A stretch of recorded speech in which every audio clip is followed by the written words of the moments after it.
The voice of national audio library for the blind پیش خدمت ہے سسپنس سے بھرپور اردو آڈیو ناول کالا جادو، تحریر اے راحت، آواز Anaiza Mustafa. Please like, share and subscribe our channel national audio library for the blind. پہلے ہم نے سوچا تھا کہ تجھے مسلمان بنائے رکھیں اور کالی شکتی سے ماریں، پھر تو مسلمان بن کر اسے مارے، لوہے کو لوہا کاٹے، مگر تو نے ایک نیا راستہ دکھا دیا ہمیں۔ جو کام وہ نہ کر سکا وہ تو کر سکتا ہے، کیونکہ تو اماوس کی رات کو پیروں کی طرف سے پیدا ہوا ہے۔ دیکھ بھوریا چرن، میرا پیچھا چھوڑ دے۔ کوئی بھی مسلمان اگر اس کے دل میں خدا کا خوف ہے تو ایسا غلیظ کام نہیں کرے گا۔ کالا جادو کفر ہے، ہم اسے نفرت کی نظر سے دیکھتے ہیں۔ کسی اور سے اپنا کام کرا لے، میں یہ سب کچھ نہیں کروں گا۔ اے چل پاجی، تو ہمارا کام نہیں کرے گا تو ہمیں کیا ضرورت پڑی ہے تیرے کام آنے کی؟ جا، دفع ہو جا یہاں سے۔ مجھے میرا گھر بتا دے بھوریا چرن، ورنہ میں تجھے مار ڈالوں گا، پتھر مار مار کر ہلاک کر دوں گا تجھے۔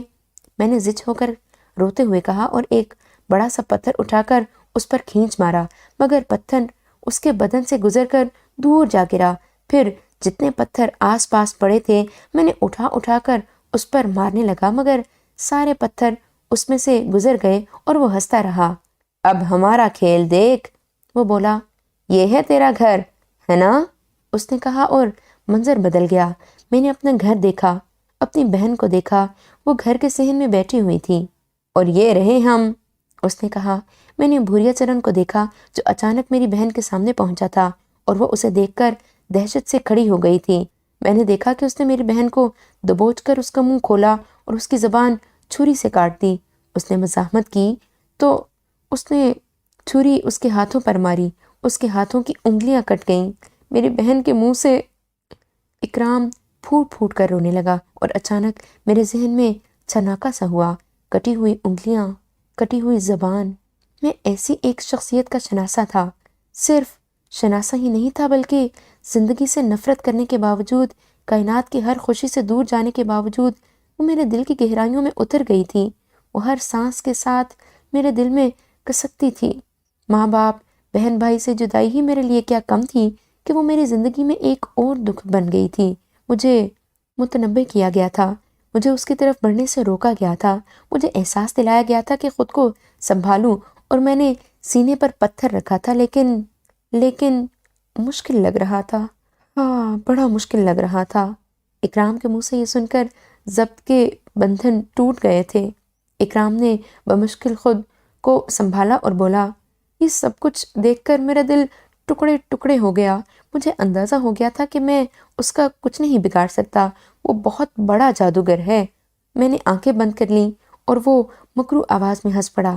نراش ہو گئے تھے ہم، مگر تو نے ہمارے من میں نئی جوش جگا دی۔ کرم بنڈھار سے ایک اور موقع مل گیا ہے کھنڈولا بننے کا۔ ایک پائل یہ کام کر سکتا ہے۔ بھوریا چرن، بول کیا کہتا ہے؟ جونا پوری سے میرا گھر کہاں گیا؟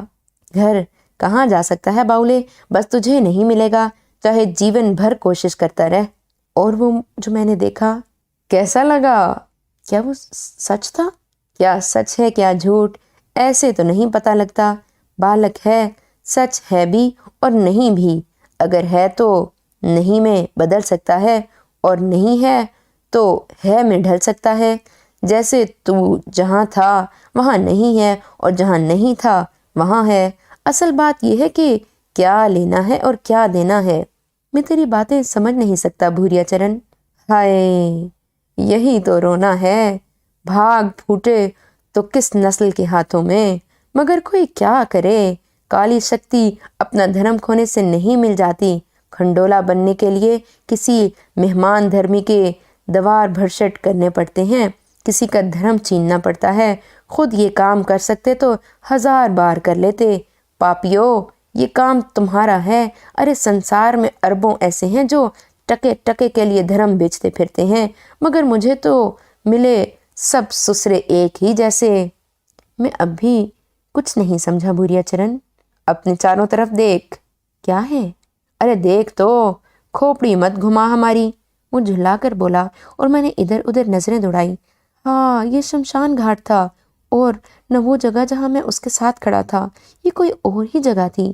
چاروں طرف ٹنڈ منڈ درخت کھڑے تھے، بھوری بھوری چٹانیں نظر آ رہی تھیں۔ میرا سر چکرا گیا، مجھ سے کھڑا نہ رہا گیا اور میں بیٹھ گیا۔ بھوریا چرن ہنسنے لگا، پھر اس نے کہا، اب یقین آ گیا ہوگا تجھے، جو ہے وہ نہیں میں بدل سکتا ہے اور جو نہیں ہے وہ ہو سکتا ہے۔ تو نہ مان ہماری اور نتیجہ دیکھتا رہ۔ میری جان بخش دے بھوریا چرن، بڑی آسان بات ہے۔ کیا؟ ہمارا ایک کام کر دے سچے من سے، جو چاہے مانگ لے ہم سے۔ راج کھنوتی کی سوگند کھا کر وچن دیتے ہیں، جو مانگے گا سو دیں گے۔ میں گائے کا پیشاب نہیں پیوں گا۔ کون پاپی کہتا ہے؟ میں نماز پڑھ کر کسی کو دھوکہ نہیں دوں گا۔ سچے من سے اپنے دھرم کے مطابق عبادت کر، ہم تجھے نہ روکیں گے۔ پھر کیا کام کرنا ہوگا مجھے؟ اپنے دھرم کی سوگند کھا کر کہہ کہ ان دونوں کاموں کے علاوہ ہم جو کہیں گے کر دے گا۔ بول، کھائے گا سوگند؟ میں قسم نہیں کھا سکتا۔ تو جادوگر ہے، مجھ سے کوئی ایسا ہی کام کرائے گا جو ایمان کے خلاف ہوگا، میں نے کہا، اور بھوریا چرن غصے سے سرخ ہو گیا۔ کچھ دیر مجھے گھورتا رہا، پھر بولا، چل آگے بڑھ، بعد میں بات ہوں گی۔ مسعود بھیا بری طرح پھنس گیا تھا اس کے جال میں۔ اس کے سوا چارہ کار نہیں تھا کہ اس کے کہنے سے آگے بڑھوں۔ نہ جانے کون سی جگہ تھی، میں اس سے بہت خوفزدہ تھا۔ سورج ڈھلے تک وہ چلتا رہا، پھر ایک جگہ رک گیا، کچھ دیر کے لیے میری نظروں سے غائب ہو گیا، پھر واپس چلا آیا۔ بھوکا ہے؟ نہیں، مرتا رہ، مجھے کیا؟ بھوک لگے گی تو مجھے بتا دینا۔ بھوریا چرن، مجھے میری بہن کے بارے میں بتا دے۔ جو کچھ میں نے دیکھا وہ کیا تھا؟ نوکر لگا ہوں تیرے پتا کا، یہ کر دے وہ کر دے، اور تو میرا ایک کام بھی نہ کرے۔ آخر کیا کام ہے تیرا؟ مجھے بتاؤ تو صحیح۔ دھرم کی سوگند کھا، تب بتاؤں گا۔ نہیں بھوریا چرن، ایسا کبھی نہیں ہوگا۔ کام پوچھے بغیر میں قسم نہیں کھاؤں گا۔ وہ مجھے گھورتا رہا، پھر آنکھیں بند کر کے لیٹ گیا۔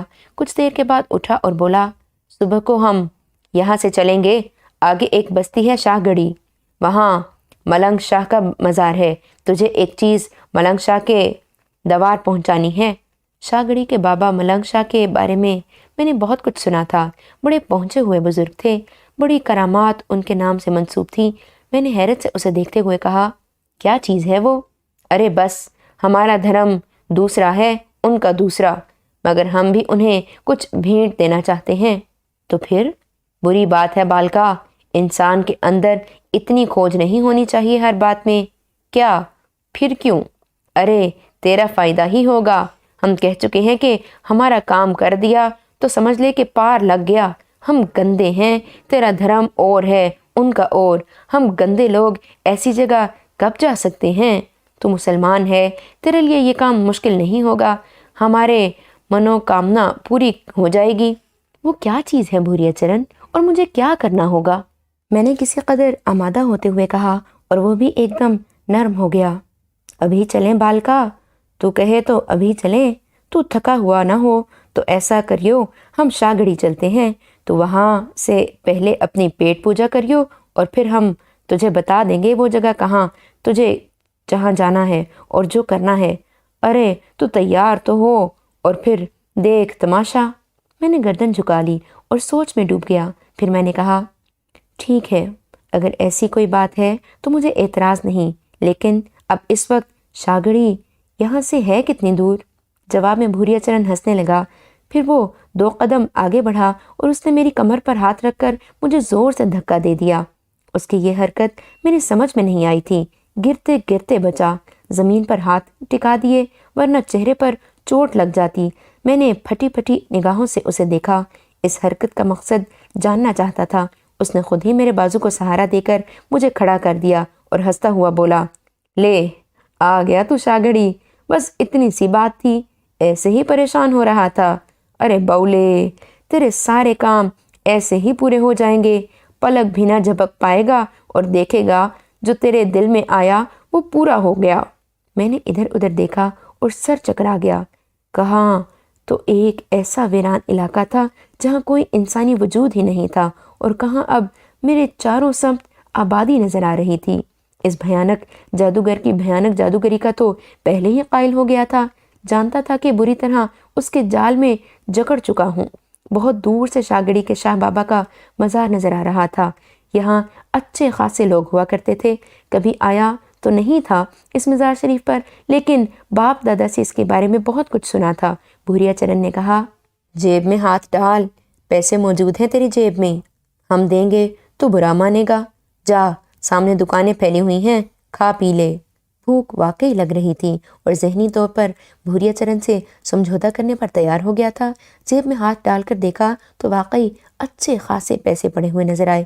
میں نان بھائی کی دکان پر پہنچ گیا، سالن روٹی خرید کر کھائی، پانی پیا، خدا کا شکر ادا کیا اور اس کے بعد وہاں سے باہر نکلا تو بھوریا چرن میرے ساتھ ساتھ چل پڑا۔ ایک سنسان سی جگہ پہنچ کر اس نے مجھے رکنے کے لیے کہا اور پھر بولا، دیکھ وہ جو سامنے پیڑ نظر آ رہا ہے اس کے پیچھے لکڑی کا ایک صندوقچہ رکھا ہوا ہے، اس صندوقچے کے اندر ایک پتلا رکھا ہوا ہے، اس پتلے کو چپ چاپ شاہ بابا کے مزار کے پیچھے جو بھی ایسی جگہ ہو جہاں کوئی چیز رکھی جا سکے رکھ کر چلا آ، بس اتنا سا کام ہے تیرا اور بات ختم۔ پتلا کیسا ہے؟ اب دیکھ تو نے پھر وہ باتیں شروع کر دی جن سے دماغ خراب ہو جائے۔ باولے یہ کام کر کے آ، پھر بتائیں گے تجھے کہ پتلا کیسا تھا اور ہم نے ملنگ بابا کو کیا بھیٹ دی ہے۔ بھوریا چرن کے ہونٹوں پر مسکراہٹ پھیل گئی۔ میں نے آمادگی کا اظہار کر دیا تھا۔ اس کے اشارے پر میں درخت کے عقب میں پہنچ گیا، دیکھا تو واقعی لکڑی کا ایک صندوقچہ رکھا ہوا تھا۔ اسے کھولا تو اس میں ایک ربڑ جیسا ایک پتلا رکھا ہوا تھا۔ چہرے کے قریب کر کے دیکھا تو آنکھیں حیرت سے پھیل گئیں۔ یہ پتلا بالکل بھوریا چرن کی شکل کا تھا، آنکھیں بند کیے ہوئے لیٹا تھا۔ میں نے چند لمحات سوچا، کوئی بات سمجھ میں نہیں آ رہی تھی۔ پتلا لے کر آگے بڑھا تو یوں لگا جیسے پیروں میں کانٹے چبھ رہے ہوں۔ جیسے جیسے مزار اقدس کی جانب بڑھتا چلا جا رہا تھا، نہ جانے کیسی کیسی کیفیتوں کا شکار ہوتا جا رہا تھا۔ کوئی آواز نہیں سنائی دے رہی تھی، کوئی ایسا احساس نہیں ہوا تھا جو الفاظ کی شکل اختیار کر سکتا، لیکن مجھے یہ محسوس ہو رہا تھا کہ جیسے کوئی انجانی قوت مجھے اس کام سے باز رکھنے کی کوشش کر رہی ہے۔ تھوڑی دیر تک میں ان کیفیتوں کو برداشت کرتا رہا، لیکن پھر بے چینی عروج پر پہنچ گئی۔ میں رک گیا، میرا دل الٹ رہا تھا اور مسلسل یہ آوازیں آ رہی تھیں کہ مجھے آگے نہیں بڑھنا چاہیے۔ یہ ایک ناپاک وجود ہے۔ مزاروں پر تو پھول چڑھائے جاتے ہیں، چادریں چڑھائی جاتی ہیں، عقیدت کے آنسو نچھاور کیے جاتے ہیں۔ یہ بت پرستی ہے۔ کسی انسانی پتلے کو مجھے مزار شریف تک نہیں پہنچانا چاہیے۔ یہ گناہ عظیم ہے۔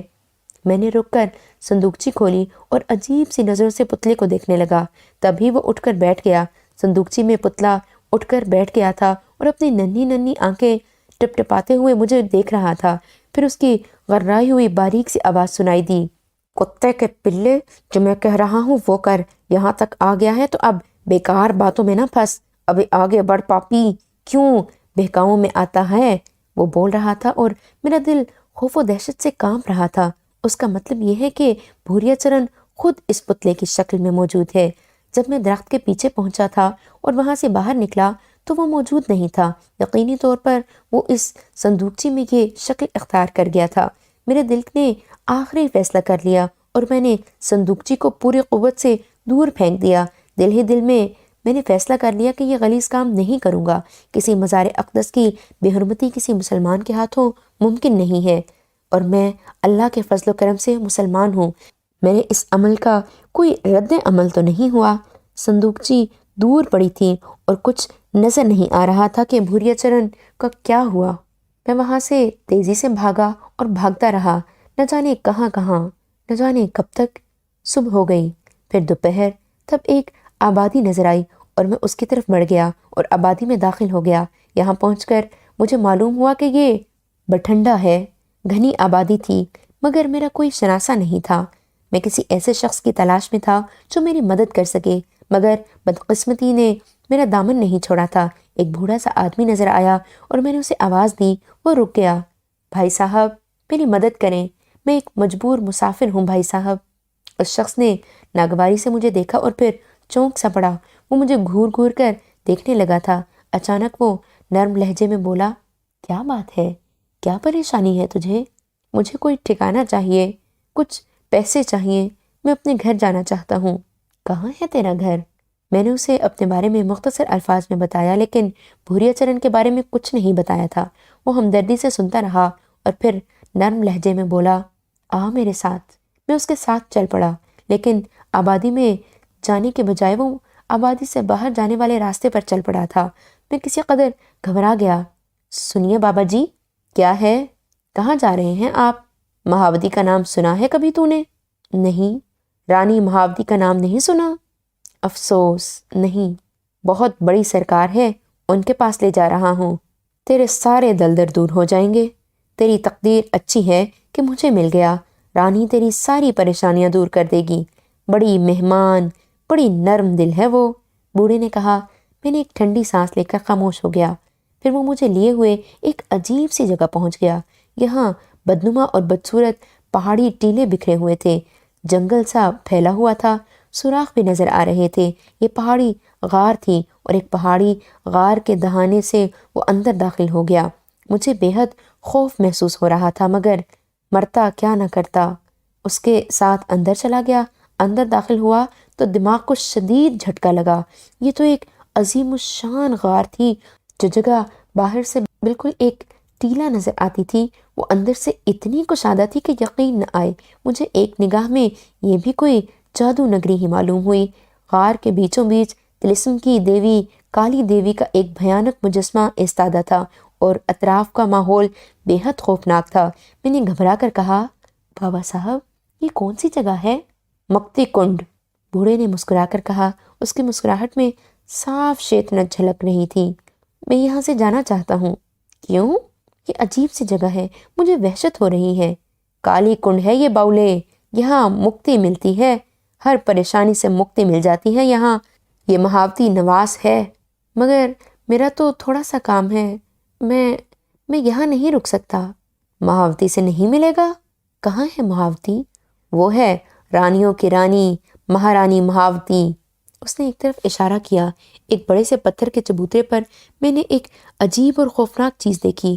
مسعود بھیا، ایک نگاہ میں مجھے ایسا ہی لگا جیسے کوئی کالا چیتا بیٹھا ہو، مگر وہ چیتا نہیں، انسان تھا۔ ایک عورت، کالی بھجنگ، لال لال خوفناک آنکھوں والی، جو اسی انداز میں پتھر پر بیٹھی ہوئی جیسے بلی بیٹھتی ہے۔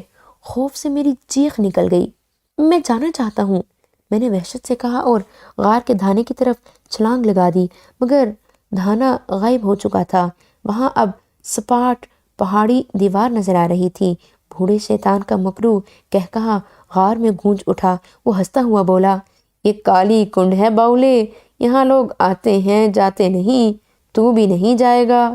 مجھے جانے دو بابا جی، میں بہت مظلوم ہوں، میں پہلے ہی بہت ستایا ہوا ہوں، اسی لیے تو تجھے مکتی نواس لایا ہوں، یہاں ساری مصیبتوں سے مکتی مل جاتی ہے۔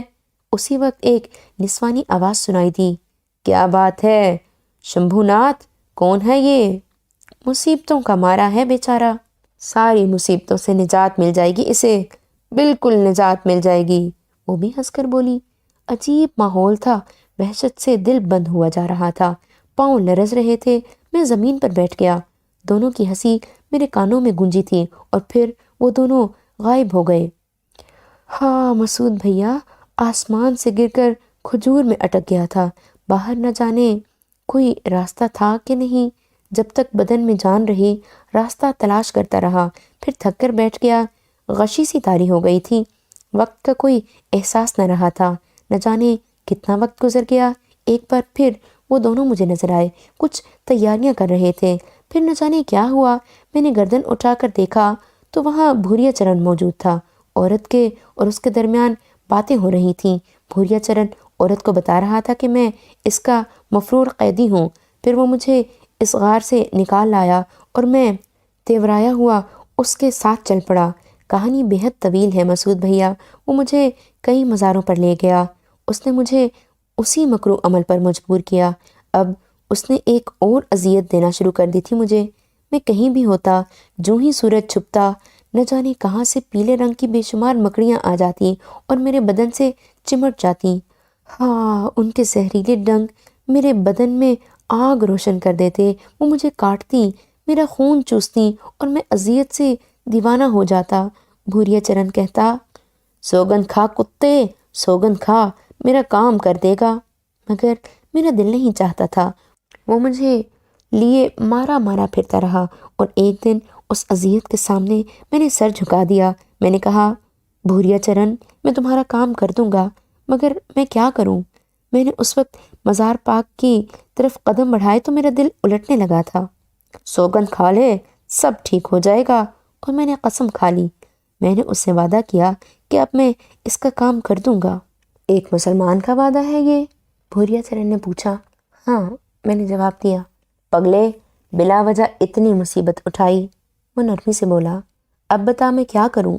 پہلے اپنے آپ کو ٹھیک کر، دیکھ کتنا کمزور ہو گیا ہے۔ ایک بار پھر شنکھا یقین دلاتا ہے تجھے مہان بنا دے گا، سنسار میں جو خواہش کرے گا وہ پوری ہو جائے گی۔ میری بہن مل جائے گی مجھے، راج کرے گی وہ، راج، بادشاہوں کی بیٹیوں کی طرح بیاہ کرنا اس کا۔ اور اس کے بعد مسعود بھیا اس نے میرا حلیہ بدل دیا، خوب عیش کرائے مجھے۔ پھر وہ مجھے لے کر یہاں آ گیا۔ یہاں مجھے وعدے کے مطابق اس کا منحوس پتلا مزار پاک پر پہنچانا تھا۔ ہاں، میں بالکل بے بس تھا اس کے سامنے۔ وہ خون خوار مکڑیاں مجھ سے میرا حوصلہ، میرا صبر چھین چکی تھیں۔ وہ اتنا خوفزدہ کر چکی تھیں، اتنا ہی سہم گیا تھا میں ان مکڑیوں سے، اور اس کی ہر بات ماننے پر آمادہ تھا۔ غرض یہ کہ اب میں اس کے کام کے لیے تیار ہو گیا تھا، اور اس نے مجھ پر عنایتوں کی بارش کر دی تھی۔ پھر یہاں پہنچنے کے بعد اس نے مجھ سے کہا کہ میں تھوڑا آرام کروں۔ عرس ہو رہا ہے یہاں ان بزرگ کا، اس لیے بہت زیادہ رش رہتا ہے۔ بہتر یہ ہے کہ عرس ختم ہو جائے، زائرین چلے جائیں، تو اس کے بعد اپنا کام سر انجام دوں۔ میں تو اب اس کی اس خواہش پر آمادہ ہو ہی گیا تھا، چنانچہ اس پر بھی میں نے اعتراض نہ کیا، اور وقت گزرتا رہا۔ دل خون کے آنسو رو رہا تھا، مگر مجبوریاں دامن گیر تھیں۔ اگر دل میں بھی خیال لاتا کہ اس کی خواہش پر عمل نہیں کروں گا تو مکڑیاں آنکھوں کے سامنے کلبلانے لگتی تھیں۔ اچانک ہی ایک دن بھوریا چرن میرے پاس بڑا سہما سہما سا آیا اور کہنے لگا، سن رے، تجھے ایک اور کام بھی کرنا ہے، مجبوری ہو گئی ہے۔ یہ مت سمجھنا کہ میں کام پر کام تیرے ذمہ ڈالے جا رہا ہوں، مجبوری ہو گئی ہے۔ کیا بھوریا چرن؟ میں نے سوال کیا۔ وہ پاپی یہاں بھی آ گیا ہے، وہ کمینہ یہاں بھی پہنچ گیا ہے، اور وہ ہمارے راستے ضرور روکے گا، ضرور روکے گا وہ ہمارے راستے۔ کون ہے وہ؟ میں نے حیرت سے سوال کیا۔ بھوریا چرن کے چہرے پر پریشانی کے آثار تھے، اور میں سوچ بھی نہیں سکتا تھا کہ اس جیسا منحوس شیطان کسی سے خوفزدہ بھی ہو سکتا ہے۔ اس نے جھلا کر کہا، ارے وہی پاپی مسعود کا بچہ۔ وہ کون ہے؟ میں نے پھر سوال کیا۔ کہہ تو دیا، دشمن ہے میرا، دشمن نمبر 1۔ مجھے کیا کام کرنا ہے؟ تو اس کو مار دے گا، یہ کام تو کر سکتا ہے، مار دے اس کو، سمجھا؟ مار دے اسے۔ مگر بھوریا چرن، اگر مگر کچھ نہیں، جو میں نے کہا وہی کرنا ہے تجھے، مار ڈال اسے، لے یہ چھرا لے لے، میں تجھے بتا دوں گا کہ وہ کون ہے۔ رات کو وہ جہاں بھی سوئے یہ چھرا اس کے سینے میں گھوم دیجیو، اور سن، اگر تو نے یہ کام نہ کیا تو میں تیرا وہ حشر کروں گا کہ تو سوچ بھی نہیں سکتا۔ دیکھ، میں گھبرایا ہوا ہوں، جھلایا ہوا ہوں، اور مجبوری میں یہ بات کہہ رہا ہوں تجھ سے، مارنا ہے اسے، ہر قیمت پر مارنا ہے اسے، سمجھا؟ ٹھیک ہے بھوریا چرن، جب میں ایک گندا کام کرنے پر آمادہ ہو گیا ہوں تو دوسرے گندے کام پر مجھے کیا اعتراض ہو سکتا ہے؟ ارے کہہ لے جو تیرا من چاہے، گندا کہہ لے، اگھور کہہ لے، مگر اس کے بعد تجھے جو کچھ مل جائے گا جیون بھر یاد رکھے گا۔ میں نے افسردگی سے کہا، ہم جیون کی بات نہیں کرتے بھوریا چرن، ہماری اصل زندگی تو موت کے بعد شروع ہوتی ہے۔ ہمارے مذہب میں یہ چند لمحاتی زندگی کوئی حیثیت نہیں رکھتی، ہم تو عاقبت کی زندگی کے خواہش مند ہوتے ہیں۔ یہ زندگی اگر مجھے عیش و عشرت دے گی تو ہے ہی کتنی، نہ اپنی مرضی سے آیا نہ اپنی مرضی سے جاؤں گا، لیکن اپنی عاقبت خراب کر جاؤں گا یہاں رہ کر۔ خیر، اگر تقدیر میں یہی لکھا ہے تو یہی صحیح۔ زیادہ عالموں کی سی باتیں نہ کر، عالموں کا کام عالموں پر چھوڑ دے۔ سنسار میں سب ہی اپنا من پسند جیون گزار رہے ہیں، تو بہت مہان بن رہا ہے، ارے جو کچھ میں نے کہا وہی کر۔ اور مسعود بھیا، اسی رات میں نے آپ پر اس چھرے سے حملہ کیا۔ میرے دل میں یہ سب کچھ نہیں تھا، میرا دل رو رہا تھا، مگر خوف نے مجھے یہ سب کرنے پر مجبور کر دیا، اور میں اس گناہ کا مرتکب ہوا، مگر ڈرا ہوا تھا، دوسرا وار نہیں کر سکا آپ پر، اور اللہ کے فضل و کرم سے آپ زندہ بچ گئے۔ اس بات پر وہ مجھ سے بہت ناراض ہوا تھا، مگر یہ بھی جانتا تھا کہ میرا قصور نہیں ہے۔ پھر اس کے بعد وہ مسلسل گھبرایا ہوا ہی رہا، کبھی کچھ کہتا کبھی کچھ، مجھے بھی آپ سے خوفزدہ کرتا رہتا تھا، کہتا تھا آپ بہت خطرناک ہیں۔ پھر وہ دوسرا مرحلہ آیا، آپ بچ گئے اور وہ اور زیادہ پریشان ہو گیا، خود وہ آپ کے قریب نہیں آتا تھا۔ بالآخر اس نے کہا کہ اب میں آپ کا خیال چھوڑ دوں اور اس کا کام کر دوں، چنانچہ یہ سب کچھ ہوا، یہ سب کچھ ہو گیا۔ ہاں، یہ ہے میری کہانی مسعود بھائی، یہ میری کہانی ہے۔ میں خاموشی سے اسے دیکھتا رہا، وہ مجسم آنسو تھا، بہت تھوڑا سا فرق تھا اس کی اور میری داستان میں، ہم دونوں ایک ہی شیطان کے شکار تھے، مجھ سے زیادہ اس کا درد اور کون محسوس کر سکتا تھا۔ کچھ دیر کے بعد میں نے کہا، اب تم کیا چاہتے ہو اکرام؟ کیا بتاؤں مسعود بھائی، کیا کہوں؟ تمہاری بہن کا کیا نام ہے؟ ثریا، اس نے جواب دیا اور میرے دل میں پھر کسک ہونے لگی۔ میرا خیال درست ہی نکلا تھا، ثریا وہی تھی اور اس کتے بھوریا چرن نے اس کی زبان کاٹ دی تھی۔ تمہارے دل میں کوئی خیال تو ہوگا اکرام؟ میری کہانی سن لی ہے آپ نے مسعود بھائی، بہن کے سوا اور کیا ہے میری زندگی میں؟ مگر میرا گھر ہی کھو گیا ہے۔ بہن کو تلاش کرنا چاہتے ہو؟ ہاں۔ اس کے بعد کیا کرو گے؟ اللہ جانے، مگر کیا وہ مل سکتی ہے؟ مگر بھوریا چرن، وہ کچھ نہیں ہے اکرام، شیطان کو ایک حد تک قوتیں دی گئی ہیں، اس سے آگے وہ کچھ نہیں ہے، تم اس کی فکر مت کرو۔ ہاں، خدا مجھے اس سے نجات دے دے، میری بہن مجھے مل جائے، بس اس کے سوا مجھے کچھ نہیں چاہیے۔ انشاءاللہ ایسا ہی ہو جائے گا۔ مسعود بھیا، ایک بات پوچھوں؟ پوچھو۔ آپ کون ہیں؟ تمہیں میرا نام معلوم ہے؟ وہ تو ہے، مگر کہ آپ اس کے دشمن ہیں؟ ہاں، کائنات میں مجھے صرف اسی سے دشمنی ہے اور تم دیکھ لینا اس کا خاتمہ میرے ہی ہاتھوں ہوگا۔ آپ کی اس سے دشمنی کیوں بھائی؟ وہ کافر ہے، کالے جادو کا ماہر ہے، میں اللہ کے فضل سے مسلمان ہوں اور اس کا شیطانی علم ختم کرنا چاہتا ہوں۔ آپ عالم ہیں؟ نہیں اکرام، جسے علم مل جائے اس سے زیادہ خوش نصیب اس کائنات میں اور کون ہو سکتا ہے؟ بس مجھے کچھ سہارے حاصل ہیں، انہیں پر چل رہا ہوں۔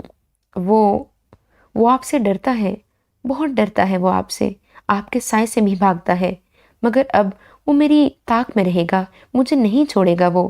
آپ کب تک مجھے اس سے بچائیں گے؟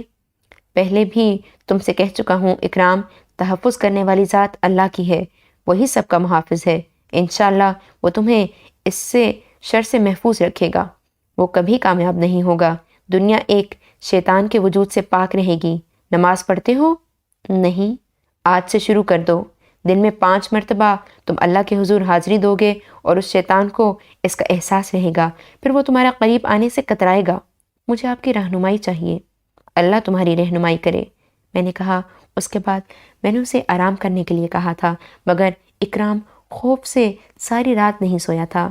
4 بجے میں اسے ساتھ لے کر احاطہ مزار میں داخل ہوا، وہاں حمام بنے ہوئے تھے۔ میں نے اسے غسل کرنے کے لیے کہا۔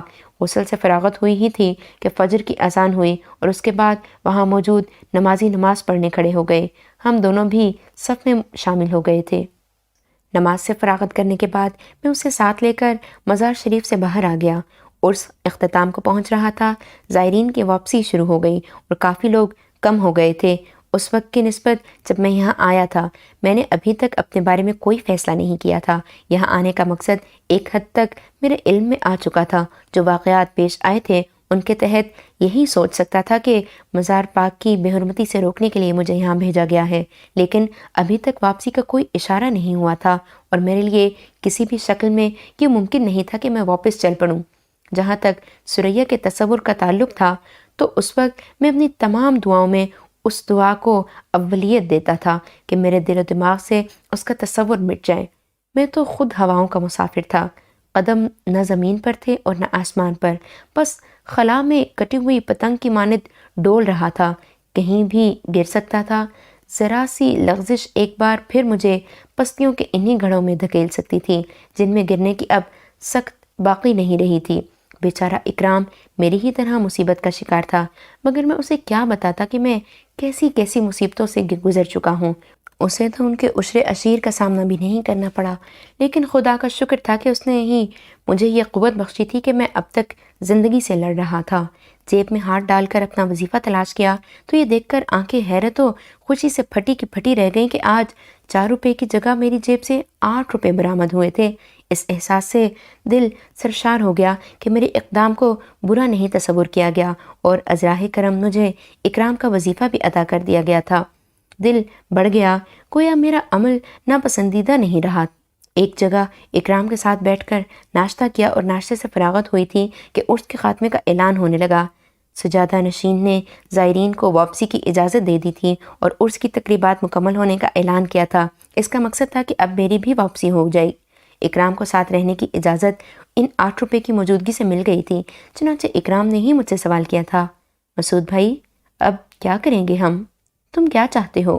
جونا پوری جانا چاہتا ہوں، مگر آپ کے ساتھ۔ ٹھیک ہے، چلتے ہیں۔ اور اس کے بعد ہم نے جونا پوری کے متعلق معلومات حاصل کیں۔ ایک لاری یہاں سے جونا پوری بھی جاتی تھی۔ 3 روپے کرایہ تھا۔ میں 1.5 روپیہ خرچ کر چکا تھا۔ ناشتے میں 8 آنے موجود تھے میرے پاس۔ باقی 6 روپے کے ٹکٹ خرید لیے اور ہم لاری میں بیٹھ کر جونا پوری چل پڑے۔ میں تھوڑی سی الجھن کا شکار تھا، اصل بات اسے نہیں بتا سکتا تھا۔ غرض یہ کہ جونا پوری پہنچ کر اور وہ بھی نشاندہی کرتا ہوا اپنے محلے میں جا پہنچا۔ وہاں پہنچنے کے بعد اس کے منہ سے مسرت بھری آواز نکلی، مسعود بھیا وہ ہے میرا گھر۔ ہاں، میں اس شیطان کے چنگل سے آزاد ہو گیا، وہی ہے میرا گھر۔ وہ دیوانہ وار اپنے گھر کی جانب دوڑنے لگا۔ گھر کے دروازے پر زنجیر لگی ہوئی تھی۔ میں جانتا تھا کہ ثریا اسے اس گھر میں نہیں ملے گی، لیکن اس کے احساس کی تکمیل کے لیے میں نے خاموشی ہی اختیار کر رکھی تھی۔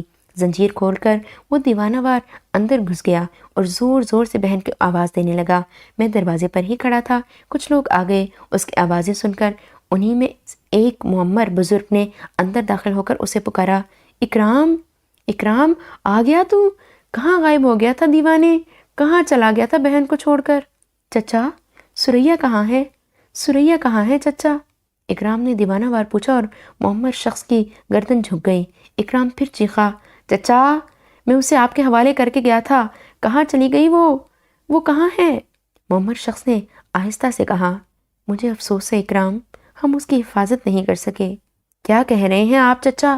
خدا کے لیے جلدی بتائیے مجھے، کیا ہوا؟ تو واپس ہی نہیں آیا، ہم تیرا انتظار کرتے رہے، سب لوگ اس کی خبر گیری کرتے تھے، مگر ایک صبح جب شبراتن اس کے گھر گئی تو چیختے ہوئی باہر نکل آئی۔ اس نے بتایا کہ ثریا کے منہ سے خون بہہ بہہ کر سینے پر جم چکا ہے، اس کے ہاتھوں کی انگلیاں بھی کٹی ہوئی ہیں اور وہ بے ہوش پڑی ہوئی ہے۔ سارے کے سارے دوڑ پڑے، اسے اٹھا کر ڈاکٹر کی دکان پر لے گئے۔ ڈاکٹر نے بتایا کہ اس کی زبان کٹ گئی ہے اور اس کی انگلیوں کو بھی چھری سے کاٹ دیا گیا ہے۔ نہ جانے کس ظالم نے یہ کام کیا تھا۔ ہاں، بیچاری ثریا کے ساتھ یہ سلوک کیا گیا تھا۔ بھیا ڈاکٹر نے کہا کہ یہاں اس کا علاج نہیں ہو سکتا، شہر لے جانا پڑے گا اسے۔ محلے والوں نے آپس میں چندہ کیا اور اسے لے کر شہر چل پڑے۔ شہر کے ایک ہسپتال والوں سے بات کی اور ہسپتال والوں نے کہا کہ اس کا علاج تو بہت عرصہ تک کیا جائے گا۔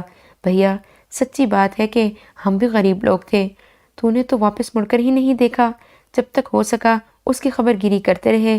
آخری بار جب رشید خان شہر جا کر اس کی خبر لینے گئے تو پتہ چلا کہ وہ ہسپتال میں نہیں ہے، کہیں چلی گئی تھی، وہ وہاں سے کسی کے ساتھ چلی گئی تھی، کچھ اور پتہ نہیں چل سکا بھیا۔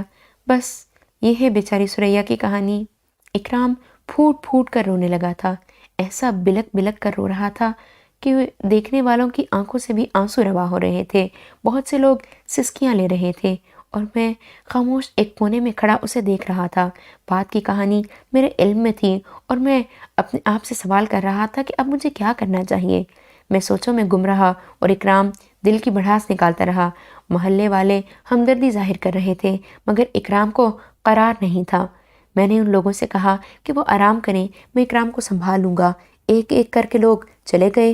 اکرام سسکتا ہوا بولا، اس نے یہی دکھایا تھا مجھے مسعود بھیا، جو کچھ انہوں نے مجھے دکھایا تھا وہی سچ تھا۔ ہاں، میری پیاری بہن، کیا ہو گیا اسے؟ ہاں، وہ گونگی ہو گئی۔ مسعود بھیا اب کیا کروں؟ کیا اب مجھے جینا ہے اور کیا مجھے جینا چاہیے؟ جینا تو ہے تمہیں اکرام، کس کے لیے جیوں؟ کیا کروں جی کر؟ تو کیا خودکشی کرو گے؟ اب تو یہی کرنا چاہیے۔ ہاں، اب تو توبہ کرو اکرام، توبہ کرو، خودکشی حرام ہے۔ تو پھر میں کیا کروں بھیا، بتاؤ میں کیا کروں؟ سوریا کو تلاش کرنا ہے تمہیں۔ کہاں تلاش کروں؟ ہاں، میں اسے کہاں تلاش کروں؟ صبر کرو، اللہ سے روشنی طلب کرو، وہ سب کو روشنی دکھاتا ہے۔ بمشکل میں نے سمجھایا بجھایا۔ بیچارے محلے والے پرسش کو آ رہے تھے، کچھ اس کے لیے کھانے پینے کی اشیاء بھی لائے تھے، بہت المقدور اس کی دلجوئی کر رہے تھے۔ ہم نے 3 دن وہاں قیام کیا۔ اکرام باقاعدگی سے نماز پڑھنے لگا تھا، وہ تہجد بھی پڑھنے لگا تھا۔ اکثر اس کی آنکھوں میں آنسو نظر آتے تھے، گھنٹوں دعا کے لیے ہاتھ پھیلائے بیٹھا رہتا تھا۔ مجھے علم تھا کہ وہ بہن کی سلامتی کے لیے دعائیں کرتا ہے۔ اسے اس کیفیت میں دیکھ کر میرا سینہ بھی دکھنے لگتا تھا۔ میری بھی بہن تھی، بھائی تھا، ماں باپ تھے، بھرا کنبہ تھا، بھرا گھر تھا، لیکن اب کچھ بھی نہیں تھا، اور جو کچھ تھا اس کے بارے میں جاننے کی مجھے اجازت نہیں تھی۔ ان 3 دنوں میں مجھے 8 روپے روز ملتے رہے تھے۔ کھانے پینے کی اشیاء محلے والے بدستور لا دیتے تھے۔ یہ پیسے جمع ہو گئے۔ میں نے اکرام سے کہا، اکرام، یہاں رکو گے یا میرے ساتھ چلو گے؟ مجھے اپنے ساتھ رکھو گے مسعود بھیا؟ ہاں، اس وقت تک جب تک تمہاری بہن تمہیں مل جائے۔ وہ مل جائے گی مسعود بھیا؟ انشاءاللہ، میں نے کہا۔ وہ خوش ہو گیا اور بولا، آپ کہتے ہیں تو وہ ضرور مل جائے گی۔ ہم نے تیاریاں کی اور اس کے بعد میں نے خورجہ جانے کا فیصلہ کر لیا۔ سریا گنگا دھر کے پاس تھی، مجھے علم تھا، مگر میں نے مصلحتاً اکرام کو اس بارے میں نہیں بتایا تھا۔ خدا کرے وہ محفوظ ہو، وقت سے پہلے آس دلا کر اسے ہیجان میں مبتلا نہیں کرنا چاہتا تھا۔ خورجے کے بارے میں سن کر اکرام نے پوچھا، خورجہ کس کام سے جا رہے ہو مسعود بھیا؟ وہاں کچھ کام ہے، میں نے کہا، اور وہ خاموش ہو گیا۔ بھوریا چرن کا پھر کوئی نشان نہیں ملا تھا اور مجھے کچھ اطمینان ہوا تھا، مگر جانتا تھا کہ وہ زندہ ہے اور وار کرنے سے نہیں چوکے گا۔ میری وجہ سے اسے پھر ناکام ہونا پڑا تھا اور اس ناکامی نے اسے دیوانہ کر دیا ہوگا، چنانچہ اس سے ہوشیار بھی تھا۔ ہم خورجے پہنچ گئے، ایک سرائے میں قیام کیا اور پھر میں نے گنگا دھر جی کے بارے میں معلومات شروع کر دیں۔ کیا کام کرتے ہیں گنگا دھر جی؟ یہ تو مجھے نہیں معلوم۔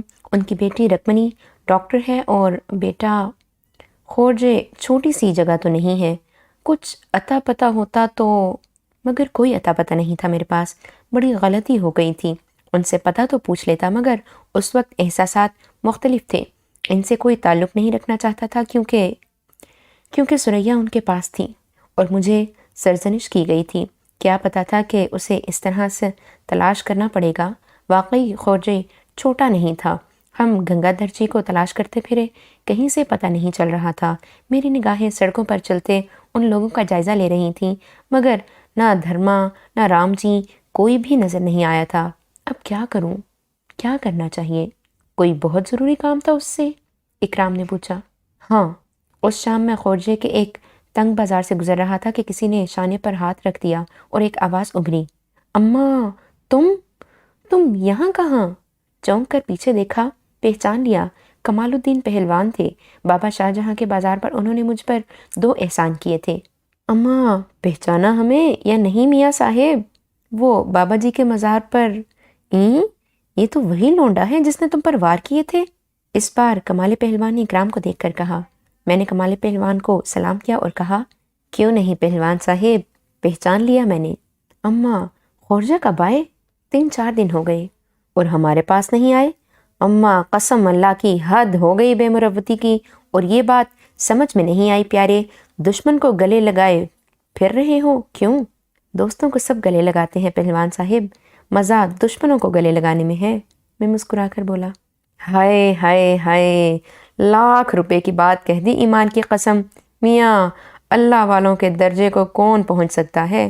ہم نے تو پہلے ہی کہہ دیا تھا کہ پہنچے ہوئے ہو، مگر ایک شکایت ہے قسم اللہ کی۔ کیا پہلوان صاحب؟ خورجے آئے اور ہمیں نہ پوچھا کسی سے، حالانکہ دعوت دے کر آئے تھے۔ آپ کی بے حد مہربانی ہے، ایک کام تھا، خورجے اس لیے آیا تھا۔ میاں، ارے سارے کام ہوں گے مولا کے فضل سے، چلو ہمارے ساتھ، ایمان کی قسم اب نہیں چھوڑنے کے۔ کمال پہلوان، میں نے کچھ کہنا چاہا۔ نہ، بالکل نہ، جو کہنا ہے گھر چل کر کہنا۔ وہ کچھ اس طرح پیچھے پڑے کہ ایک نہ چلنے دی، مجبوراً ٹھنڈی سانس لے کر خاموش ہو گیا۔ کمال پہلوان ہم دونوں کو اپنے گھر لے گئے۔ صاحب حیثیت معلوم ہوتے تھے۔ گھر بھی بڑا تھا، مہمان خانہ الگ تھا، اسی سے متصل اکھاڑا بنا ہوا تھا۔ ایک بڑے سے کمرے میں لے پہنچے۔ یہ تمہاری قیام گاہ ہے میاں صاحب؟ ہم آپ کے حکم سے یہاں آ گئے ہیں، کچھ دیر رک کر چلے جائیں گے۔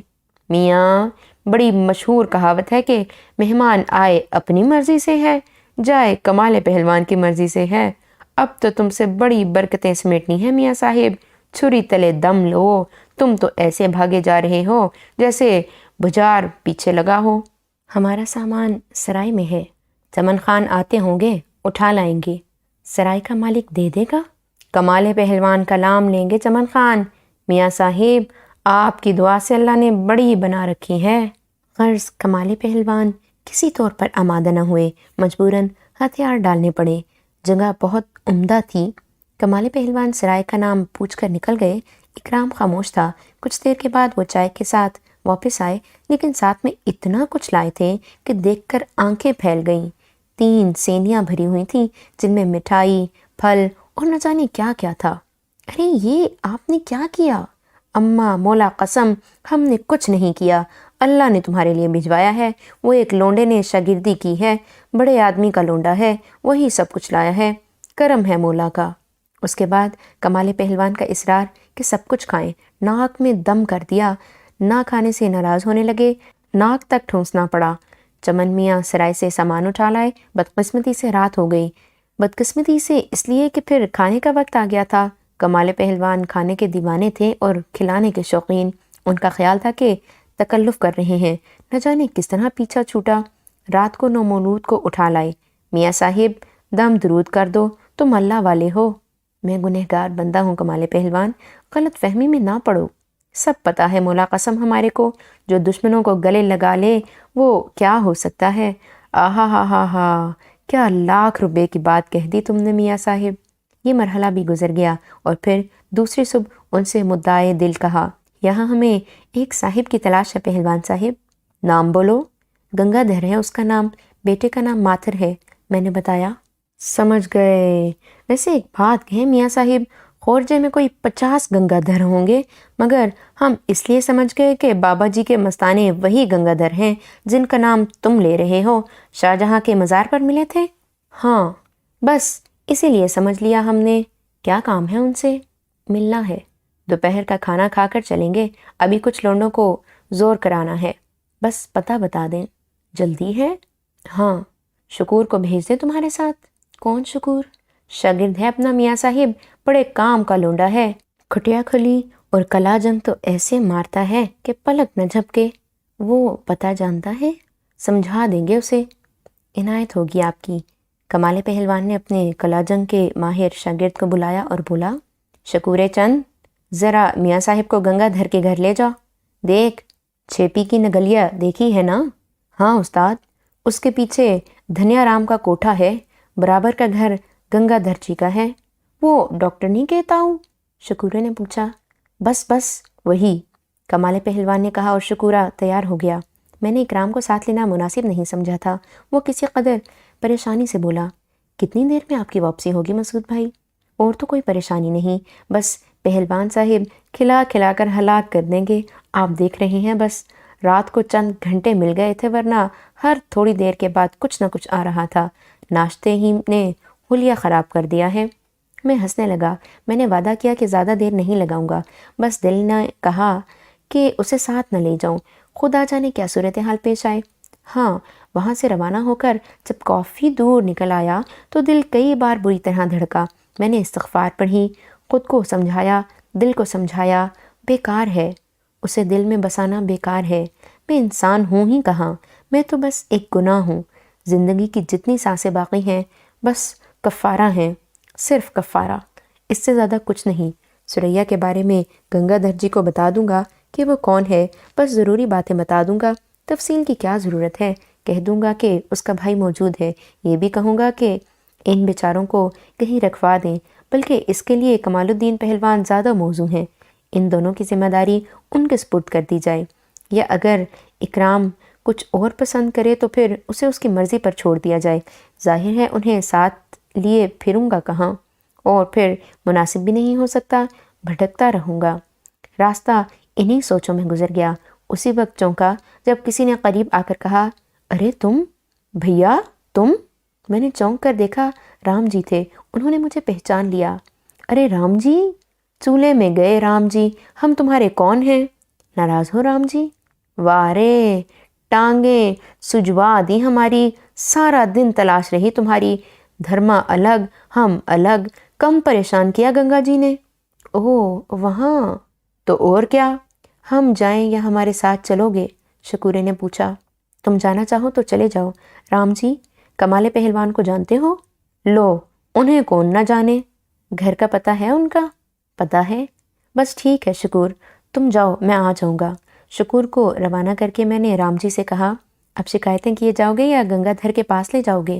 سو تو لے جانا ہی ہے، مگر ہم تمہیں ایک بات اور بتائیں؟ رام جی نے اتنا ہی کہا تھا کہ اچانک سامنے کے دروازے پر پریما دیوی باہر نکل آئیں۔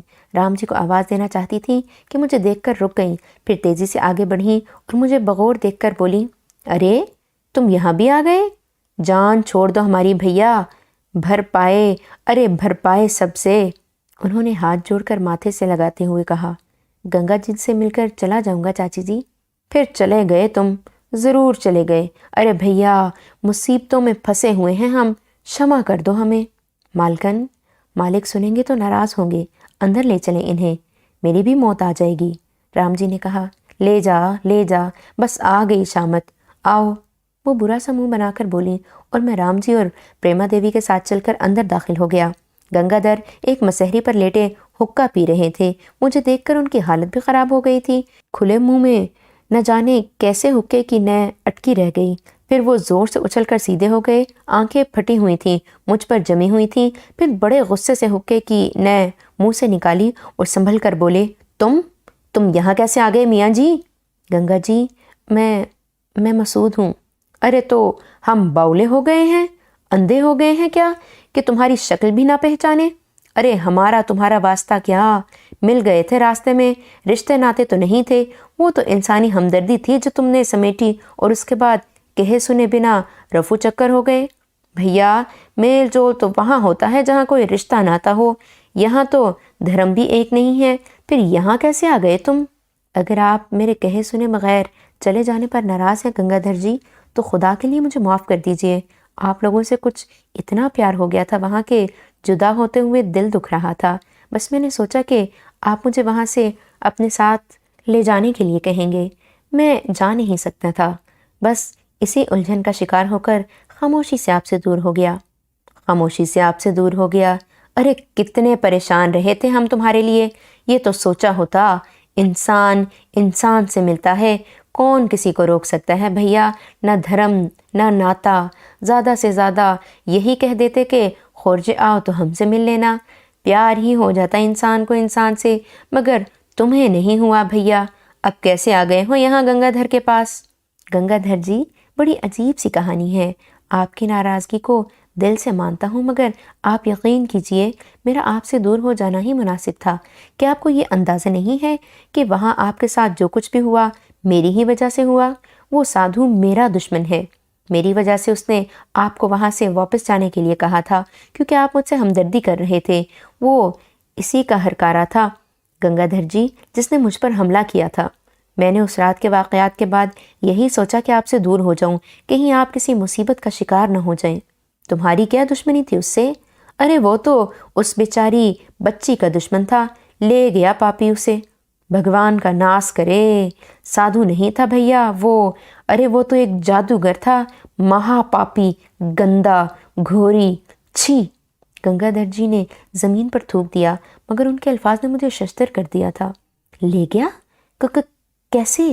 ارے وہ بچی تھی نا ہمارے پاس، بیچاری سریا، تمہارا بھی دشمن تھا وہ اور اس کا بھی۔ ہمیں تو یہ لگتا ہے کہ اس کی زبان بھی اس پاپی نے کاٹی تھی اور انگلیوں کے پور بھی۔ بھیا، نہ جانے کیا دشمنی چل رہی تھی، بچی تو بڑی معصوم تھی۔ وہ سریا کو لے گیا؟ کب؟ کیسے؟ کہاں؟ لمبی کہانی ہے، بیٹھ جاؤ مسعود۔ بھگوان کی سوگن، دل کے اتنے نرم نہ ہوتے تو سچ مچ پریما کے کہنے کے مطابق کچھ بن گئے ہوتے، مگر یہ پاپی جو سینے میں دھڑکتا ہے نا، بڑا پیار کرتا ہے انسانوں سے، سارے کرود دھل جاتے ہیں۔ بس کیا بتائیں تمہیں؟ ارے بیٹھو، اونٹ کی طرح منہ اٹھائے کیوں کھڑے ہو؟ جب آئے ہو کچھ سمجھ کے تو تھوڑی دیر بیٹھو، کچھ جل پان کرو۔ گنگا دھر جی، مجھے سریا کے بارے میں بتائیے۔ میرا دل سینے میں بیٹھا جا رہا تھا۔ اس وقت بھلا گنگا دھر کی باتوں میں کیا دلچسپی لے سکتا تھا؟ بتاتے ہیں، ہم دن بھر تمہیں وہیں تلاش کرتے رہے۔ رام جی سے پوچھ لو، دھرما سے پوچھ لو، ماتھر سے پوچھ لو، ارے سب سے پوچھ لو، نہیں ملے تم۔ ادھر گھر والی کی جان نکلی جا رہی تھی، سو چل پڑے بھیا، گھر آ گئے اپنے۔ 2-3 دن تک تمہیں یاد کرتے رہے اور پھر اپنے منہ پر تھپڑ لگائے کہ ہر ایک کو دل میں بسا لیتے ہو۔ ارے کوئی کہیں کا، پھر وہی بات کہیں گے کہ نہ تو دھرم کا ناتا نہ خون کا، ملے، کام نکلا، چلے گئے، بس بھول گئے تھے تمہیں۔ مگر اس پاپی نے پھر یاد دلا دیا۔ شام کا وقت تھا، گھر میں بیٹھے ہوئے تھے، دروازہ کھٹکھٹایا کسی نے۔ ماتھر نے دروازہ کھولا تو وہ اس سادھو کو دیکھ کر ڈر گیا۔ پاپی گھسا ہی چلا آیا۔ ہم بیٹھے تھے برآمدے میں، دھرم پتنی بھی ساتھ تھی، وہ تو بس ہے ہی بھگوان کی گائے، چیخ مار کر اندر بھاگ گئی۔ سادھو مہاراج نے ہمیں گھورتے ہوئے کہا کہ وہ لڑکی سریا کہاں ہے؟ سچ بتائیں ہماری بھی سٹی گم ہو گئی تھی، مگر ہم نے اپنے آپ کو سنبھالا اور بولے، کون ہو تم بھائی؟ بھوریا چرن ہے ہمارا نام۔ ہم سے کیا کام ہے مہاراج؟ تمہاری دھرم پتنی جانتی ہے ہمیں، تم سے کیا کام ہو سکتا ہے؟ ارے تم وہی سادھو تو نہیں جو اس نے ہمیں شاہجہاں بابا کے مزار سے بھگایا تھا؟ لعنت ہے تم پر، ہندو دھرم کے ہو اور مزاروں کی بات کرتے ہو؟ آخر تمہارے دھرم سے ان مزاروں کا کیا واسطہ؟ بھیا ہمیں بھی غصہ آ گیا۔ بات یہ ہے کہ بابا شاہجہاں پر تو ہم جان دیتے ہیں، ارے کوئی بھی دھرم ہو کسی کا، انسان تو انسان ہی ہوتے ہیں۔ بابا جی کے مزار پر جا کر ہمیں ہمیشہ سکون ملتا ہے، تو چلے جاتے ہیں۔ ہم نے اس سے کہا کہ وہ اپنی بتائے، وہ کیا چاہتا ہے اور سریا سے اس کا کیا واسطہ ہے؟ تو اس نے کہا کہ خاموشی سے سریا کو اس کے حوالے کر دیا جائے، اس کا یہاں رہنا ہمارے لیے نقصان دہ ہو سکتا ہے۔ کہا کہ سریا کو خاموشی کے ساتھ پیتل کنڈ پہنچا دیا جائے، وہ وہاں موجود ہوگا۔ ہم نے کہا جاؤ جاؤ، ہوگے سادھو سنت اپنے گھر کے، ہمارا نام بھی گنگا دھر ہے۔ وہ یہ کہہ کر چلا گیا کہ اگر سریا پیتل کنڈ نہ پہنچی تو نقصان کے ذمہ دار ہم خود ہوں گے۔ پیتل کنڈ ایک پرانا کھنڈر مندر ہے، کبھی اس میں کرشن بھگوان کی پیتل کی بہت بڑی مورتی لگی ہوئی تھی، مگر کچھ پاپی چور اسے چرا کر لے گئے اور اس کے بعد سے وہاں طرح طرح کے کھیل ہونے لگے۔ چنانچہ بھیا لوگوں نے ادھر آنا جانا بند کر دیا۔ ہم بڑے حیران ہوئے کہ آخر یہ سادھو بیچارہ سریا کے پیچھے کیوں پڑ گیا ہے۔ گھر والی اندر کھٹیا پر جا پڑی، پوچھا اس سے تو کہنے لگی وہی سادھو تھا جو وہاں خیمے میں آگ گھسا تھا اور جس کی وجہ سے وہاں سے بھاگنا پڑا تھا۔ سب پوچھنے لگے ہم سے کہ اب وہ یہاں کیوں آیا تھا، تو ہم نے سریا کے بارے میں بتا دیا۔ رکمنی تو جان کو آ گئی، کہنے لگی پران دے دے گی، سریا کو گھر سے نہیں جانے دے گی۔ ماتھر خاموش تھا، مگر پریما دیوی کی زبان چل پڑی تھی کہ سریا کو فوراً گھر سے نکال دیا جائے، جو دیکھا ہے اس کے بعد خطرہ مول نہ لیا جائے۔ بھیا انسان تھی، گونگی تھی بیچاری، سیدھی سادی تھی، ہم تو ہیں ہی پریم کے مارے لڑ گئے گھر والی سے کہ سریا نکلی تو ہم بھی گھر سے نکل جائیں گے۔ رکمنی ہمارے ساتھ تھی، باقی لوگ کوئی رائے نہیں دے رہے تھے، مگر رات کو بھیا بھونچال آ گیا، گھر کا گھر واہ ہو گیا۔ ارے رات بھر انگارے برسے، جو چیز کھلے میں پڑی تھی جل کر راکھ ہو گئی۔ رکمنی کے کمرے کے اندر آگ لگ گئی، سارا سامان جل گیا اس کا، کپڑے، پلنگ، بستر۔ وہ تو ہماری بٹیا بچ گئی، نہیں تو وہ بھی بھسم ہو جاتی۔ بڑی پریشانی ہو گئی، رکمنی تو رونے لگی تھی، مگر پریما دیوی نے سارے ہاتھ پاؤں نکال لیے، مرنے مارنے پر تیار ہو گئیں، آتم ہتیا کرنے پر تل گئیں۔ سریا بیچاری کو بھی صورتحال کا پتہ چل گیا تھا۔ سادھو کو تو اس نے نہیں دیکھا تھا، مگر روئے جا رہی تھی مسلسل۔ پھر اس نے اشاروں میں کہا کہ اسے سادھو کے حوالے کر دیا جائے، اس کا یہاں رہنا گھر والوں کے لیے خطرناک ہے۔ بھیا ہماری زبان بھی بند ہو گئی، اب اپنے گھر میں کون آگ لگاتا ہے، تم خود سوچو۔ پھر یہ بلا ٹلی تو دوسری رات گھر میں مکڑیاں گھس آئیں، جدھر دیکھو مکڑیاں، ہر چھت سے مکڑیاں اتر رہی تھیں، دیواروں پر، زمین پر، پاؤں رکھنا مشکل ہو گیا تھا۔ چھت پر سے جالے بنا بنا کر نیچے اتر رہی تھی، کسی کے کندھے پر تو کسی کے سر پر۔ گھر سے نکل بھاگے سارے کے سارے، بھلا کیسے ٹکتے؟ بات سمجھ میں آ گئی تھی۔ سریا بھی گھر سے باہر نکل آئی تھی اور رو رو کر اشارے کر رہی تھی کہ اسے سادھو کے حوالے کر دیا جائے۔ بھیا کوئی چارہ نہ رہا اس کے سوا کہ سریا کو پیتل کنڈ پہنچا دیں۔ روتے پیٹتے چھوڑ آئے اسے وہاں، اور کیا کرتے؟ مجبوری تھی، بالکل ہی مجبوری تھی۔ گنگا دھر جی کی آواز بھرا گئی، لیکن میرا دل بری طرح دکھ رہا تھا۔ میں خون کے آنسو رو رہا تھا۔ ایک بار پھر دل میں سریا کی محبت سینہ توڑ کر بھرا گئی تھی اور میری آنکھوں سے بھی آنسو روا ہو گئے تھے۔ میں نے پوچھا، گنگا دھر جی، پیتل کنڈ کہاں ہے؟ جاؤ گے وہاں؟ ہاں، اسے تلاش کروں گا۔ مگر تمہارا اس سے کیا واسطہ ہے؟ گنگا دھر جی، بس آپ یہ نہ پوچھیں تو اچھا ہے۔ ارے بھیا، ہمیں بھی انسان سمجھو۔ تم تو 4 گھنٹے کی ملاقات میں اس کے لیے آنسو بہا رہے ہو۔